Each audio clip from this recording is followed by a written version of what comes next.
Se você quer expandir seu conhecimento sobre basquete, considere virar membro do canal para receber em primeira mão não só mais histórias do mundo da bola laranja, como atualizações desse esporte. Linsanity é de longe o maior surto coletivo da NBA. Foi o período mais marcante não só da NBA da década de 2010, como provavelmente um dos maiores da história da NBA, já que simplesmente um moleque que nem foi draftado do dia pra noite virou a maior lenda do Knicks, quebrou o recorde de venda de regatas e simplesmente desapareceu tudo isso no mesmo ano. E o mais doido disso é a trajetória que o Jeremy Lin, o nome responsável por esse surto coletivo, passou até chegar nesse ponto. Ele nasceu na Califórnia, mas ele é filho de pais taiwaneses que imigraram para os Estados Unidos nos anos 70. Mas o pai dele se apaixonou por NBA quando chegou no país e por isso Jeremy Lin cresceu vendo highlights do Magic Johnson e do Larry Bird. Tanto que no seu último ano no high school pela Palo Alto, ele não só teve médias de 15 pontos por jogo, 7 assistências, 6 rebotes e 5 roubos de bola por partida. 5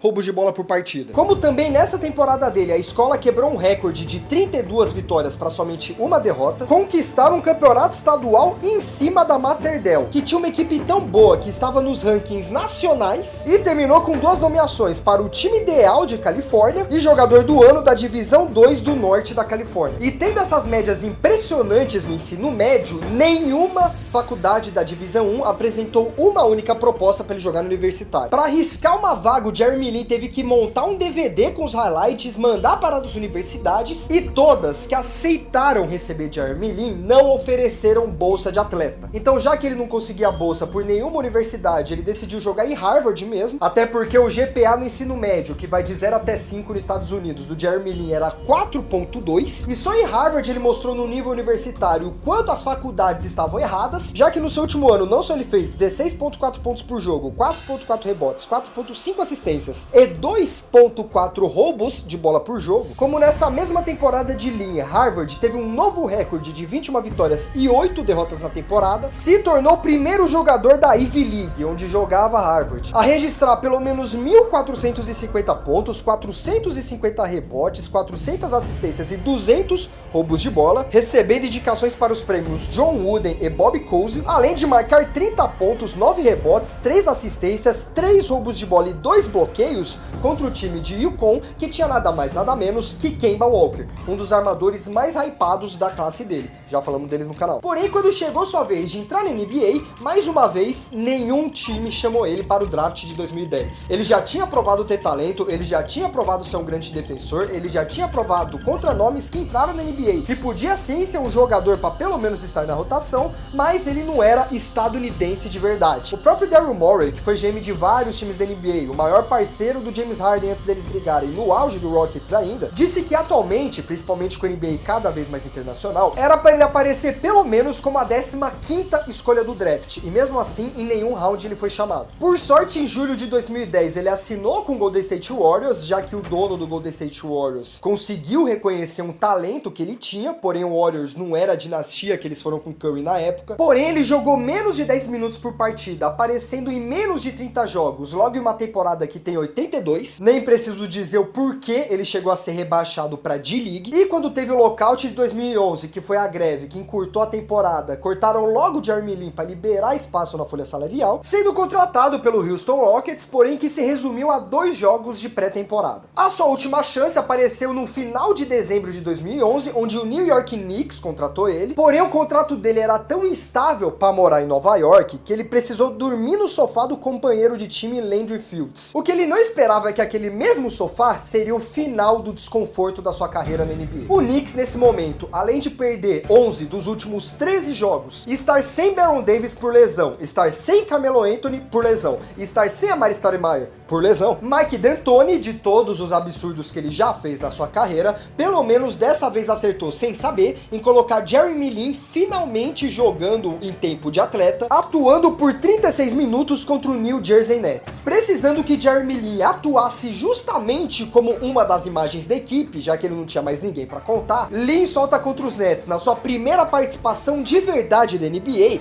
25 pontos, 7 assistências e 5 rebotes. Depois de uma performance de titular, dando a vitória para um time que só estava perdendo, vindo de um garoto dormindo no sofá que ninguém queria porque ninguém queria o estrangeiro, D'Antoni confiou nele de novo para jogar contra o Utah Jazz, onde ele marcou 28 pontos e 8 assistências, confiou mais uma vez vez contra o Washington Wizards, que ele marcou 23 pontos e 10 assistências, o primeiro duplo-duplo oficial da carreira. Porém, nada se comparava quando o Mike D'Antoni confiou no Jeremy Lin para dar conta de Kobe Bryant quando o Lakers foi jogar no Madison Square Garden, a casa do Knicks. Em uma partida que Kobe Bryant marcou 34 pontos na casa do rival, ele não conseguiu trazer a vitória pro Lakers, já que Jeremy Lin marcou 38 pontos, somando também 7 assistências, 4 rebotes e 2 roubos de bola. Em questão de alguns jogos, o garoto que precisou dormir no sofá por favor, por não ter onde ficar com segurança, simplesmente ouviu os gritos de MVP da torcida depois de superar Kobe Bryant. E Jeremy Lin não parou no Kobe Bryant, já que contra o Minnesota Timberwolves ele marcou 20 pontos e 8 assistências numa vitória, contra o Toronto Raptors, que seria finalmente a primeira vitória no comando de Jeremy Lin. Os últimos 6 pontos do Knicks nos 2 últimos minutos da partida não só vieram do Jeremy Lin, como ele conseguiu virar e vencer a partida faltando 0,5 segundos do jogo, com um arremesso de 3 decisivo para manter a sequência de vitórias, totalizando 27 pontos e o recorde na carreira de 11 assistências. O impacto de Linsanity desde que ele se tornou titular no Knicks foram 89 pontos nos seus 3 primeiros jogos como titular, sendo o maior total de pontos na história da NBA, 109 pontos nos seus 4 primeiros jogos como titular, sendo também mais um recorde histórico, e 136 pontos nos seus 5 primeiros jogos como titular, superando ninguém menos como Shaquille O'Neal. Além de um recorde de franquia, onde nos 6 jogos consecutivos, com pelo menos 20 pontos e 7 assistências, ele igualou o recorde de Walt Frazier e Michael Ray Richardson, sendo os 3 com a maior sequência na história do Knicks. Nos 10 primeiros jogos da era Linsanity, o Knicks fechou com 8 vitórias e só 2 derrotas. Nos 26 jogos com Lin como jogador regular, o Knicks fechou com 16 vitórias e 10 derrotas, os dois superando o início trágico do Knicks antes da chegada de Jeremy Lin. Isso não só impactou toda a torcida do Knicks, que é uma das maiores da NBA, como também toda a história dele comoveu os fãs da NBA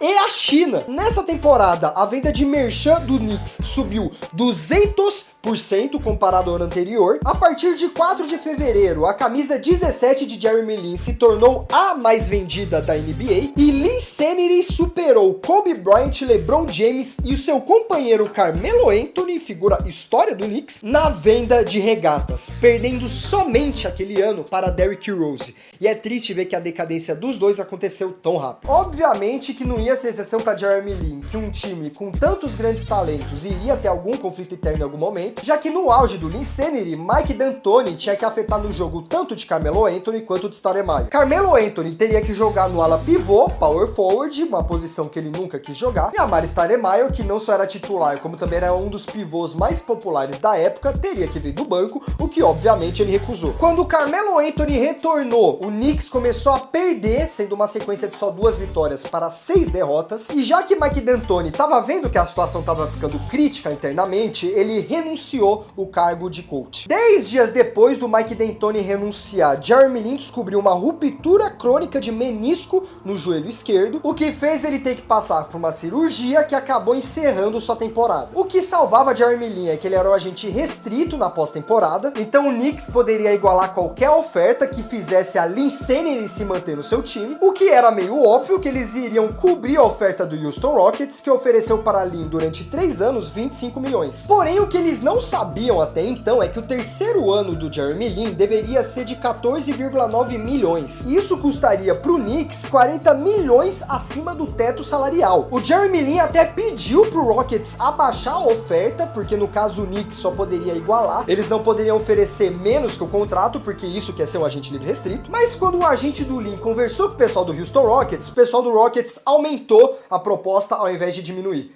Os caras também são malandro. Eu queria lembrar pra vocês que eu lembrei agora, o Rockets é o mesmo pessoal que destruiu a carreira do John Wall. Agora eu tô entendendo porque o pessoal que quando passa no Rockets fica mais feliz quando vai embora. Inclusive, se você não entendeu, temos um vídeo do John Wall no canal. O resultado foi o Knicks financeiramente não conseguir igualar a oferta e o Houston Rockets pegar Jeremy de novo, sendo que foi o mesmo time que com só 2 jogos de pré-temporada dispensou ele antes de chegar no Knicks. Que foi a mesma coisa que eles fizeram com o John Wall. Agora eu tô percebendo que o pessoal do Rockets tá na maldade oportunidade querendo pegar a maquita dos outros. Quando o Lin chegou no Rockets, eles estavam com o superastro James Harden, então obviamente não só ele teve menos espaço, como diminuiu sua produção. E 2 anos depois, o Lin foi trocado para o Lakers, quando o Rockets sim precisou de espaço salarial, não é mesmo? Lin chegou no Lakers na temporada 2014-2015, a mesma temporada que não só Kobe jogou só 35 jogos, como o Lakers fechou com 21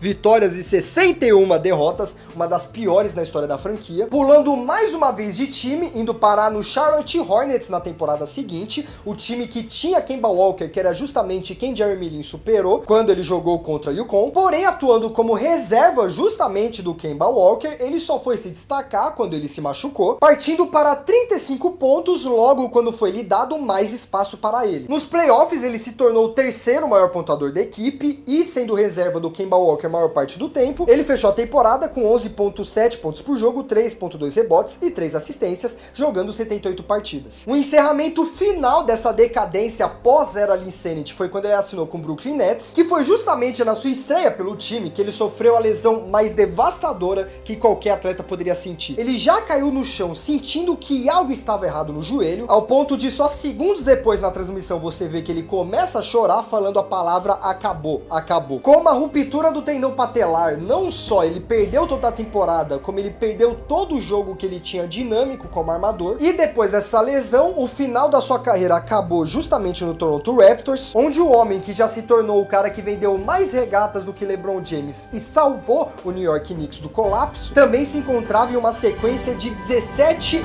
erros consecutivos de arremesso de 3. Ele teve a sorte que essa foi a mesma temporada que o Kawhi Leonard salvou o Raptors. Não sabe dessa história? Temos um vídeo também contando a história nesse canal. Mas para vocês terem a ideia, no jogo 3, quando o Raptors estava vencendo de boas finais, ele só jogou 1 minuto. Ele se tornou o primeiro asiático a ganhar um título de campeão da NBA, porém ele já não era mais o mesmo que estava no auge do Knicks. Depois dessa temporada, obviamente, ele não se manteve no time e pouco tempo depois rolou uma parada chata conhecida como coronavírus, onde eu não sei se vocês lembram, a China foi um grande alvo dessa época,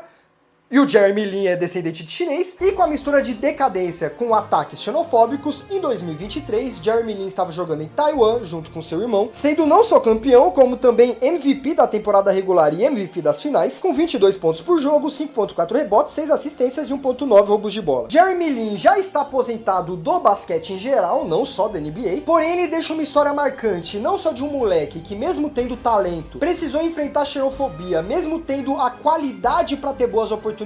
e teve que enfrentar todos os desafios até chegar a hora certa de conseguir brilhar na NBA, e simplesmente quando a sua hora chegou, ele saiu de ser um cara que precisava dormir de favor no sofá da casa do seu colega para ser simplesmente um dos nomes mais amados da história da NBA. Mesmo infelizmente um tempo depois, ainda assim sofrendo xenofobia por não ser 100% americano, mas não só ele ficou marcado na história como um dos nomes mais populares da história do basquete, já que quando foi dado a faca e o queijo para ele fez logo uma torrada maravilhosa com tempero e orégano, como também um exemplo para um país inteiro, onde ele não desistiu em nenhum momento, continuou testando até quando sofria por simplesmente ser quem ele é, mas mesmo assim ficou marcado na história e um esporte que até então era só dominado por americanos. Muito obrigado, Luka Doncic e Nikola Jokic e o Wembanyama. Hoje ele é amado pelo povo chinês, mas eu tenho certeza que eu amo muito mais os meus membros do canal, que se você ficou até aqui, você pode se juntar à lista de P5 Sigmas que apoiam o meu trabalho com valor super simbólico, recebendo fresquinho em primeira mão antes de todo mundo, podendo almoçar tipo às 7 horas da manhã, já que esse vídeo só sai no horário do almoço, ajudando esse canal a continuar oferecendo, não só para eles, mas assim também como para todos vocês, notícias e também repertórios históricos do mundo da bola laranja. Mas se você também tá dormindo em um sofá hoje, você pode, com 2 cliques de graça, se inscrever no canal e ativar o sininho, porque você se juntaria a toda essa patotada que vê meu vídeo, me trata como cadela e me desperdiça sem nem